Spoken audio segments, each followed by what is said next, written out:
Hello and welcome to today's jazz guitar lesson. Today I want to show you how you can take the basic changes of a bluesy jazz standard. We're going to look at Basin Street Blues, take those basic changes and move beyond the static harmony and chuck a few interesting things in to create more movement and more harmonic interest. The PDFs from today, check the description, there's a link to those, as well as a link to my Patreon page, which just brings me to say thank you to all of my patrons for supporting this channel and making these kind of videos possible. Now, on to the lesson. So I've just started working as part of a new trio with myself on guitar, a double bass player and a female vocalist, and as a result I've had to learn a lot of new songs, or songs maybe I'm aware of or played before, but I've really had to sort of properly dig in with them. And one of the things I've really thought about is how to make the comping more interesting than just the basic changes. And the one song we're doing is Basin Street Blues, the B section of which goes like this. We've got a bar of F major, or F6 as I like to play it, to A7 for a bar, to 2 bars of D7, bar of G7, bar of C7, and a classic turnaround, F/A, A flat diminished, G minus 7, C7. Let me play it without talking.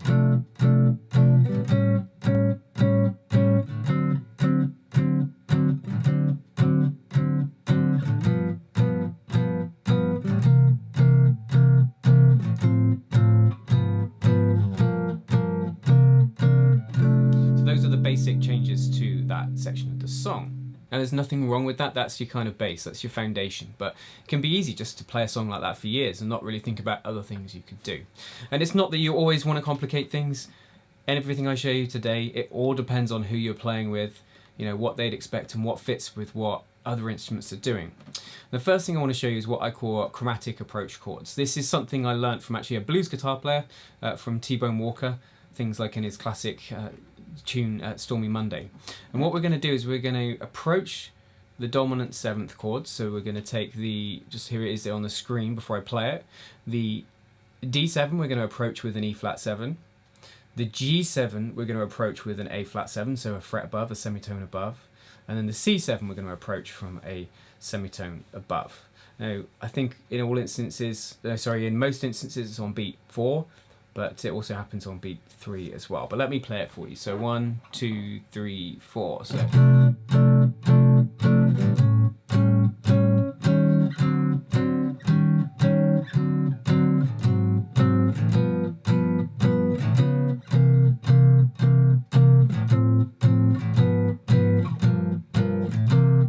What we had there was the first bar the same as normal, A7, and then we're going to put this E flat on beat 4 as an approach to the D7. Then we're going to move back to the E flat 7 just for a bit of movement, and back, tension and release. Then A flat 7 for 2 beats, G7, 3 beats, then on beat 4, D flat 7 to approach the C. Let's listen to that. So we've got regular F.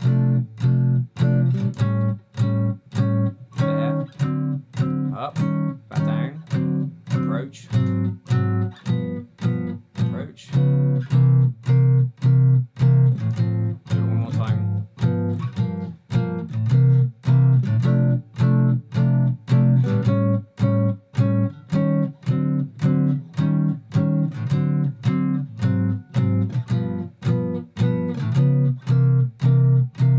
Turn around. So as you can hear, see in the music as well, all we're doing is we are adding in a couple additional chords, and those chords are just always a semitone above the target chord, and I'm putting them on either beat 4 or beat 3. So imagine if you're doing a blues in C and the first 2 chords, you know, went C to F, like 1, 2, 3, 4, 1, 2, 3, 4. I could go 3 beats of C, then a G flat 7, then F7, listen.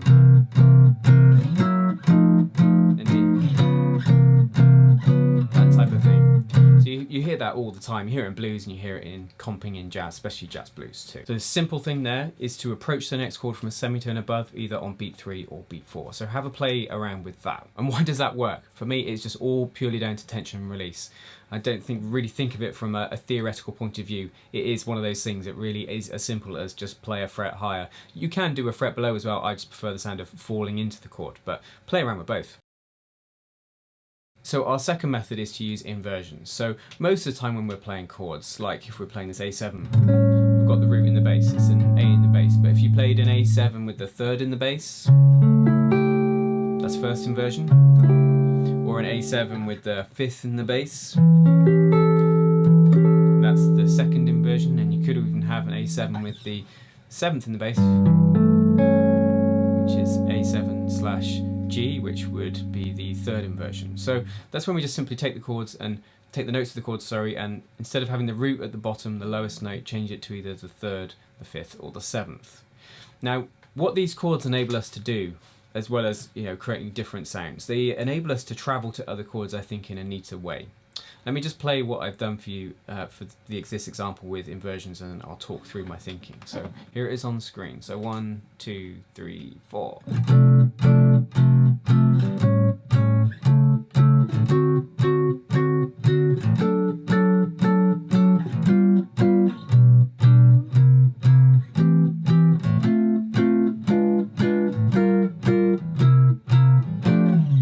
So what I've done here, we start out on the F6 as normal, then on the A7, we go from the A7 in root position, which we played as normal, and then for the next two beats, we're going to go to an A, it's actually an A triad rather than A7, with the third in the bass. So you get bum, bum, bum, bum, A, C sharp. Why is that a good thing to do? Listen. Because the next chord's a D, so the bass line's going. It's always about bass lines, with what inversions can create. We're then on the D, that A7 and A/C sharp is taken us perfectly to the D. And then we're in root position, root in the bass, D in the bass. The third of a D chord is an F sharp, so we're going to go to D, F sharp. That's nice, so we've got so far.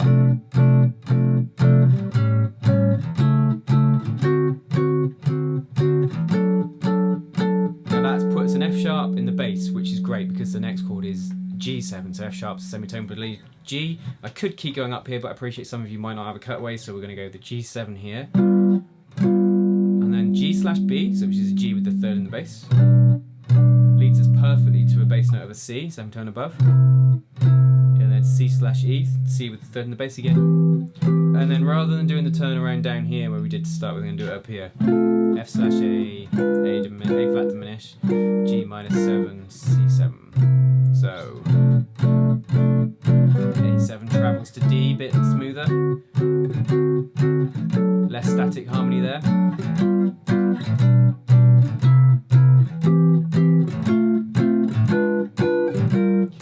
And what you essentially get, obviously, quite often you're getting two chords in one bar, which just creates more movement, more feeling of going somewhere.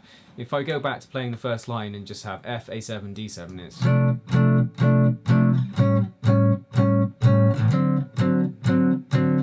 nothing wrong with that.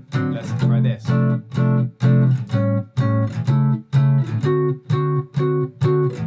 And later on, you might add things like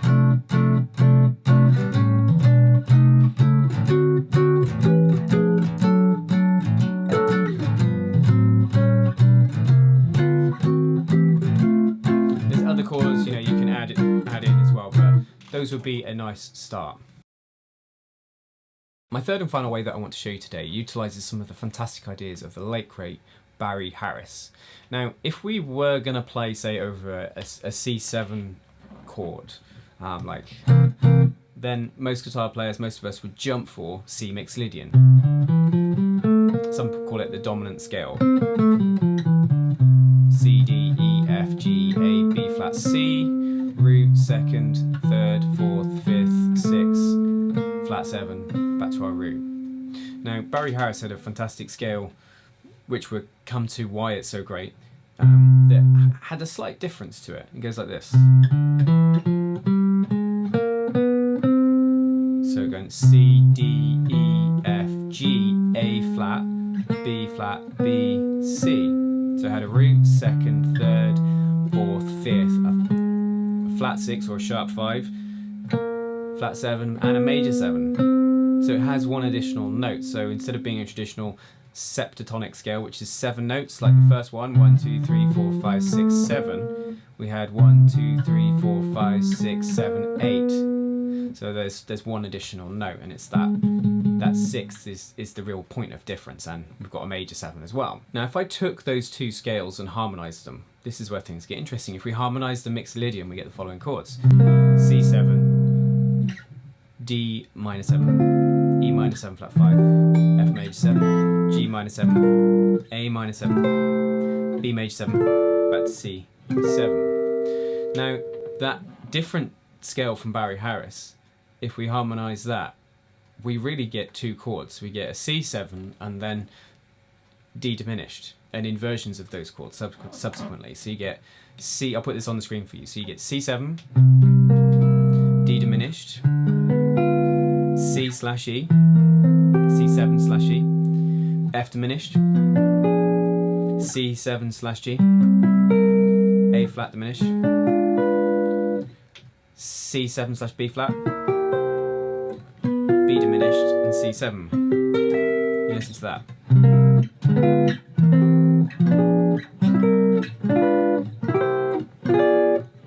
So really it's C7, D diminished, which is the same notes as F, A flat and B diminished. And C7 is the third in the bass, E, F diminished, and C7 with the fifth in the bass, G, then A flat diminished, B, C7 with the seventh in the bass, B flat, and B diminished, C7 at the top with the root in the bass. What's really curious is the first chord has the notes C, E, G, B flat, and so does C7 slash E and G and C7 slash B flat. Then D diminished is the same notes as F diminished, G diminished, and B diminished. So you end up with a scale. We've gone from having, you know, that Mixolydian harmonised where we had 7 chords to really this scale has 2 chords. So I know we can think of it as, you know, D diminished, F diminished, A flat diminished, B diminished. They're all from the same set of notes though. So very peculiar, very interesting. I remember when I first got into this stuff, it was like, whoa, this is fascinating. Anyway, how we're going to use it in a blues is what I want to move on to. Now those chords that we just played were in what's called drop 2 formation, which is where they're on 4 consecutive strings, and you can do that on the guitar in a few different places. You can do it there where we had it off the A string. You could say do it off the E string like this. You can do it off the D string like this. I think we'll do some stuff with these kind of shapes off the D string because it's a bit different. It takes us away from our usual places. So let's do that scale like this.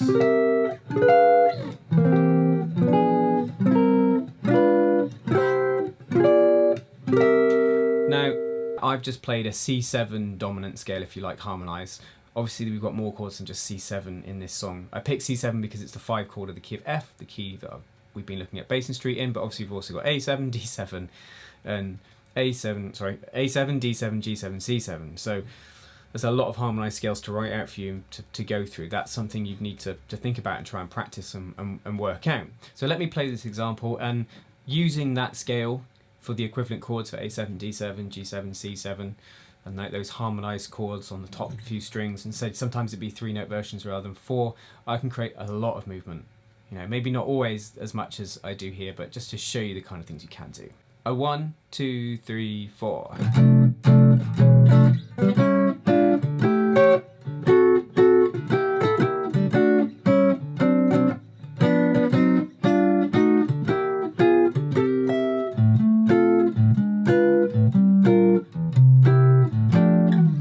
So in that idea, there's a lot packed in there, and I can appreciate maybe what I've just been through before that Barry Harris scale harmonised, the dominant scale. Maybe hard to see the link between the two, but there's a lot of practice that sits behind getting used to those scales, say being able to play that scale for F7, A7, D7, G7 and C7. That's a lot, but let me just play it through and talk through what I did. So I started with an F6, then did a chromatic shunt up and back down, 1, 2, 3, and then on the A7, now it's a 3-note version of a, and then we go to that's the dominant there with the 7th in the bass. There's the diminish, A7 with the root in the bass. Pick out the 3rd on the top to complete the shape. And then just looking at my chart again, then a D7 with the 7th in the bass to a diminish. And then I add a note from that scale, if you like, back in.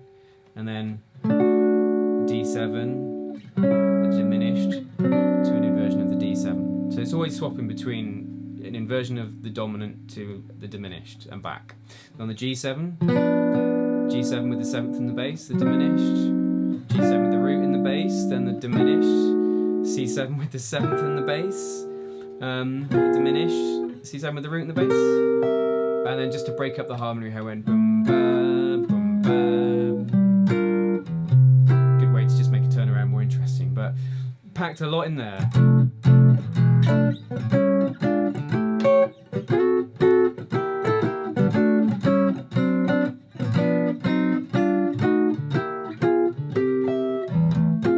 Sometimes you do that kind of thing and it can be hard to really do all of that. Maybe I would, but it's more just this idea, do you know, if I've got an A7, I've got some things I can do with that scale, you know.